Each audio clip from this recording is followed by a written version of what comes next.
ঘাটাল লোকসভা কেন্দ্রের তৃণমূল কংগ্রেসের মনোনীত প্রার্থী আপনার চলচ্চিত্র জগতের সুপারস্টার নায়ক সম্মানীয় বিবেক অধিকারী ওরফে দেব।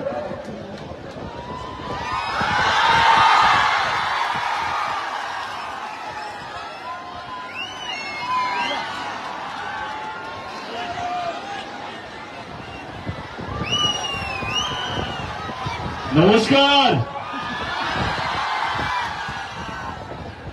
কেমন আছেন আগে বলুন? কেমন? ভালো, বুঝলাম। আমি এটা ভাবাই ভুলে গেছি। যতদিন না নির্বাচনের রেজাল্ট আসছে ততদিন আমি কেমন আছি এই প্রশ্নটা আমি নিজেকে ভুলেও জিজ্ঞেস করি না। কারণ আমাকে ভালো থাকতে হবে আমার দলের জন্য, আমার দলের সবকটা প্রার্থীর জন্য এবং আমার নিজের জন্য।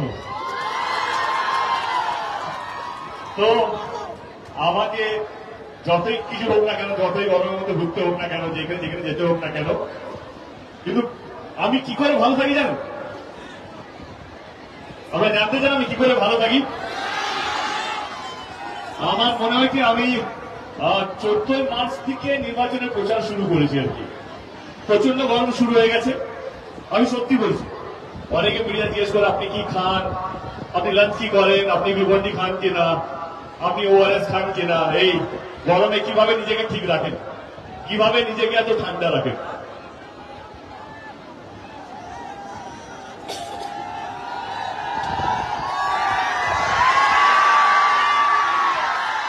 কেউ বা যারা জানতে চান আমি কিভাবে ঠান্ডা থাকি, কিভাবে আমি এতগুলো প্রচার করছি এই গরমের মধ্যে, জাস্ট এই মঞ্চে আসুক আর আপনাদের মুখের দিকে তাকান, বুঝতে পারবেন এই হাসি মুখ, এই চিৎকার চেঁচামেচি, যে কোনো ওআরএস, যে কোনো ভাত ডাল, যে কোনো সবজি তরকারি, মাছ মাংসের দিকে যে কতটা পাওয়ারফুল আপনাদের এই চিৎকার, আপনাদের এই ভালোবাসা।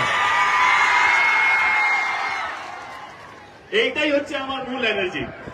আমি যেখানে যেখানে গেছি, আমার নিজের সংসদীয় এলাকা বলি, ঘাটাল লোকসভা কেন্দ্র বলি, বা যেখানে যেখানে গেছি, সেখানে সেখানে যেইভাবে মানুষ দল বেঁধে নেমেছে দলের প্রতি, দলের প্রার্থীর প্রতি, এবং কোথাও যেন আমার প্রতিও, তার জন্য আমি আপনাদের সকলকে এবং আজ অব্দি যারা যারা আমার এই সভাতে উপস্থিত হয়েছে হাত জোর করে মাথা নিচু করে প্রত্যেককে ধন্যবাদ জানাই। কারণ এই গরম সত্যি সহ্য করা যায় না। আমাদের কারণ আছে, কারণ আমরা দলের হয়ে জেতাতে চাইছি দলকে, সেজন্য আমাদেরকে ঘুরতে হয়, কিন্তু আপনাদের কোনো কারণ নেই। সত্যি বলছি, আপনারা শুধু ভালোবাসার জন্য আসেন।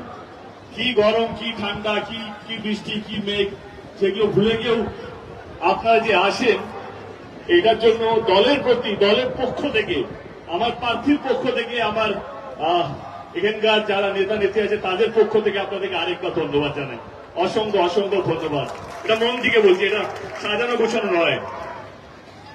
চলে আসি, একটু সৌজন্য করিনি, কারণ আমি চাই বিপ্লব দাকে নিয়ে পরে বলবো, কারণ আমার অনেকগুলো বন্ধু বান্ধব আছে যারা